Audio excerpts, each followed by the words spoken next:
E olha só os servidores, mais um vídeo aqui de Minecraft, né? E bom, tô trazendo pra vocês aí, né? O mod das mochilas, muito pica mesmo, hein?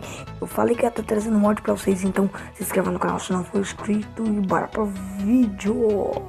Bom, pra você tá fazendo a mochila, né? Você vai ter que precisar pegar o couro, né? Isso daqui vai dar pra você tá craftando sobrevivência. Ah não, já tô no sobrevivência, já passei por sobrevivência. Pra você fazer, né? Você vai ter que precisar dizer que e de um corante. Esse você vai vir e vai craftar. E olha isso, que da hora. Só você clicar no chão e o ingresso tá igualzinho do Minecraft de PC, né? Vai estar um baú, né? E se você estiver colocando itens aqui, não vai estar aparecendo aqui, tá?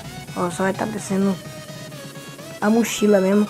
Muito da hora. Imagina se encher essa hotbar aqui. E se você tá pegando a linha, essa linha aqui, aí, e tá colocando aqui na crafting table, né? Vai estar aparecendo essa linha aqui, você vai começar a craftar, tá bom? Aí aqui você vai colocar ela pra assar, né? Aí, enquanto isso, vamos ver uma cor que a gente pega aqui. Vamos pegar esse rosinho aqui, né? É rosinha, roxo, sei lá, né? Enquanto isso, vamos esperar assar, bora ver. Nossa, tá demorando. Foi 2, né? Acho que 2 dá pra craftar, deixa eu ver. Dá pra craftar. Aí, não, dá não. Mentira.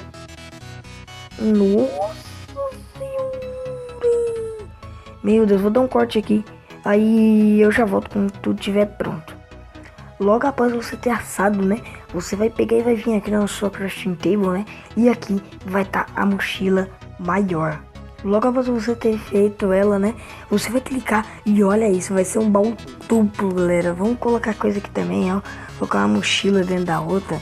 Nossa, isso daqui é coisa do Mr. Bean, né? E olha isso, né? Ela vai estar aqui, você vai abrir de novo, vai estar tudo aqui.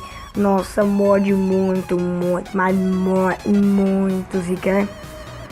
Bora fazer essas outras cores aqui. Eita, passou um caminhão aqui, rebenta mesmo. Olha isso, olha isso, olha isso. Nossa, o cara tá tudo. Imagina você tá jogando ali um sobrevivência, né? Com isso daqui que da hora, esse mod. Bora colocar todas elas aqui, né? Eita, nós, eita. Vamos colocar essas aqui. Olha isso tudo, né? Um jeito muito colorido. Nossa, tudo igualzinho. Tudo claro, bonitinho. Bom, mas é isso, né? O download vai estar aí na descrição. Créditos aí ao criador, né? O Enderman, não sei que número é, 87, por aí. Vai estar o canal dele aí na descrição, né? Canal Twitter lá. Vai estar aí na descrição, créditos pra ele, né? E é isso, e até o próximo vídeo. Pera. Agora sim. Se inscreva no canal se você não for inscrito. Se você for inscrito, seja inscrito e nossa, já tô embolando tudo. Bom, se você for... Nossa, meu Deus. Se inscreva no canal. Se não for inscrito, deixa o seu like. E até o próximo vídeo e fui!